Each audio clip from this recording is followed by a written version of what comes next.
Hello all, this is Michael with New Victory Gardening. I want to welcome you today.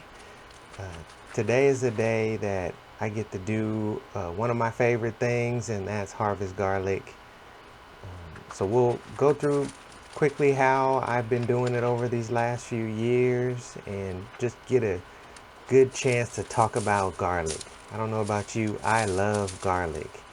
And I think that if you grew a few, um, you would love it as well. It tastes just so much different. If you go to a restaurant and you smell the food and you go, oh, how does it smell so good? And how does it taste so good? Probably because they're using fresh garlic. It's just a difference in what you can get and grow. I don't know why. I don't know. Maybe one of you knows, can leave it in a comment. But why don't they grow more varieties of garlic except just the commercial variety, the soft neck variety that you see in most grocery stores? I don't know, because there's a whole world of garlic and all you have to do is grow a few. And it's really actually pretty simple and easy to grow. In my zone, it's a winter crop. You can see that first head of garlic. I just froze the scene there so you could see pretty good sized head of garlic. And so I grow two types now that have been doing well for me. One is called Metechi, Metechii. I think that's how you spell it. And the other one's called Music, just like music. And so those ones have been really good in my kind of clay soil and also this climate that we have here in Northern California.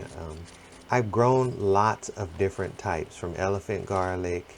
I've grown probably 6 or 7 different types of hardneck garlics, and I've grown probably a couple of softneck garlics as well. I settled on these two because they've been consistently good. I love the flavor and taste. I would tell you, if you have a chance, grow the variety called Music. It doesn't produce very many cloves per head. They're huge, flavorful cloves. You could just slice and put in stuff, or you could pickle them.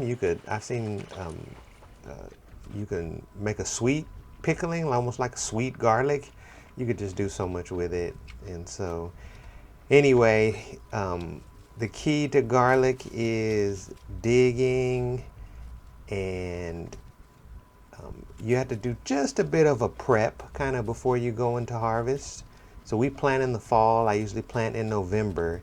And for these last 2 years, I've harvested in June. And so plant in November, it overwinters and starts to grow, and then you kind of manage it. You don't have to water it that much, but you just manage it to kind of an early summer harvest. And I've done that in June over the last couple of years, usually late May to mid-June.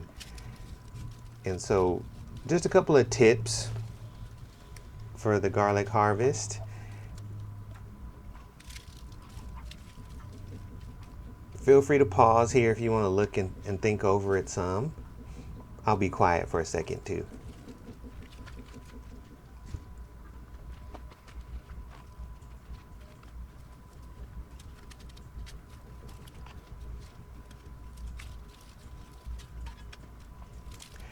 So with those 3 tips, it's been interesting for me, but you want the soil to kind of dry out a bit, and you want the garlic to form its heads towards the end of the season. So sometime in May, you'll see the plants will start turning brown. It's kind of like after you've clipped them. So they grow these little curly Q flowering heads um, that we call scapes. And so you just clip those off, and it helps the plant know to enlarge its bulb. And so you do that, and you keep watching the plant, and then they'll start to turn brown kind of towards the base coming up. So the outer layers of the garlic will start to turn brown, and that gives you an indication it's getting close. And then the time of year, of course, for me, it's that May time frame. But so you'll be looking for those things after you've planted the bulbs in the fall. And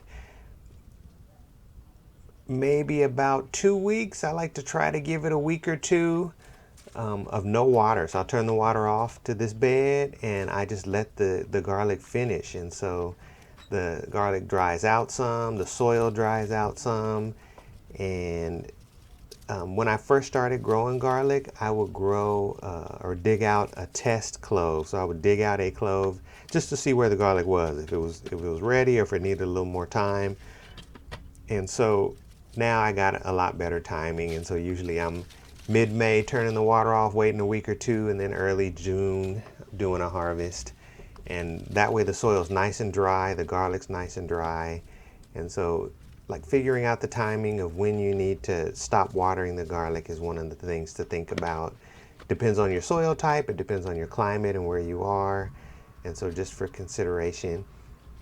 And then you wouldn't believe how many garlic cloves I've split half or a third off or split in two because I dug too close. So when you go to dig the garlic cloves, usually I would say give the plant 6 inches, so 6 to 12 inches from the base of the plant, and be generous. Like instead of digging the garlic, just loosen the soil. And as you can see, I'm kind of doing that here where I'm digging kind of away out from the garlic and loosening the soil of that whole area. And then once I get the soil a little bit loose, you can usually grab the garlic by its base and pull it out. And then you just break the dirt away from the roots and you've harvested your garlic. And the last thing I'll say is I had this beautiful harvest when I first started growing garlic.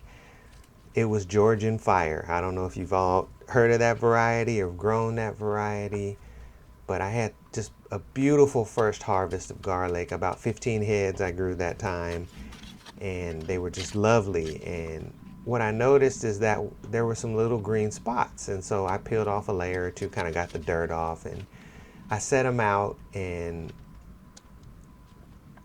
at the time, what I was reading and what folks were saying was that you needed to cure your garlic, you know, kind of in a dry place where air flows.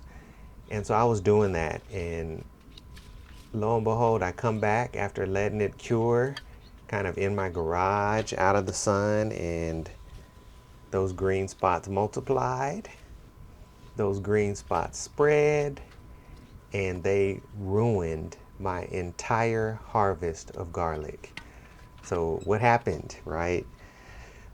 From time to time, I've just gotten some garlic that has been tainted, and it'll be carrying either a brown slimy covering or green spots or something. And so when you're looking at your garlic cloves like you see here, they need to be perfectly white, or some of my garlic has red. It's speckled in red color. Well, it needs to be white or red without brown or green spots in it. And if that happens, you could have a problem curing. If you have those spots or those colors or any of that, you know, brown fungusy, slimy looking stuff, like maybe a layer or two down in your garlic, it could ruin your whole crop. So you just have to be very much aware. And what I started doing actually is, first of all, I started eating garlic fresh. So you don't necessarily have to cure your garlic. And also, I clip them as you see. So I'm clipping the roots off here and kind of preparing them to go into storage. And so as I clip them, I evaluate them. And if I see that brown, that becomes my fresh garlic. I'll just peel that garlic out and either preserve it in a jar or something in my refrigerator, or I'll chop it up, clean it out, chop it up, and put it in clarified butter to make garlic butter. I'll do something with it right away before that fungus has a chance to act on it. Or I'm not even sure if it's a fungus. It looked like a mold to me. That's why I say that. But so I do something with those right away. But the really clean, nice heads, you know, this is more than just cleaning the garlic up. It's inspecting the garlic, right? And so the clean, nice heads, I put those in the refrigerator, and I've been letting them cure there.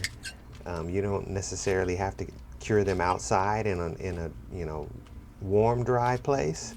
You can also cure them in the refrigerator. And so I've done both, and I've had it successful. And it really depends on the quality of your garlic harvest. Like sometimes I get great seed. It's not a big deal at all. Other times I don't. But anyway, just some considerations for garlic. That's a nice clove of garlic, a nice head of garlic right there. And I tell you, it's worth it whenever you chop up and cook those first pieces. All right, here we go. I harvested on the same day last year. I looked at my garden notes, and it's pretty funny, but the time just worked out to where I did it on the exact same day. 37 heads of garlic. It is really hot today. It was about 104 today. So I waited till late in the evening because you got to harvest when you harvest. And so another successful year. I'd say last year was better, just as far as the size of the garlic, and this was more of an average year. And it's funny how that is, because I did everything the same when I planted, same fertilizer. The only thing is I used a different mulch this time. I used compost to mulch instead of wood chip mulch. I don't know, maybe that made the difference. What do you think? But garlic harvest 2024.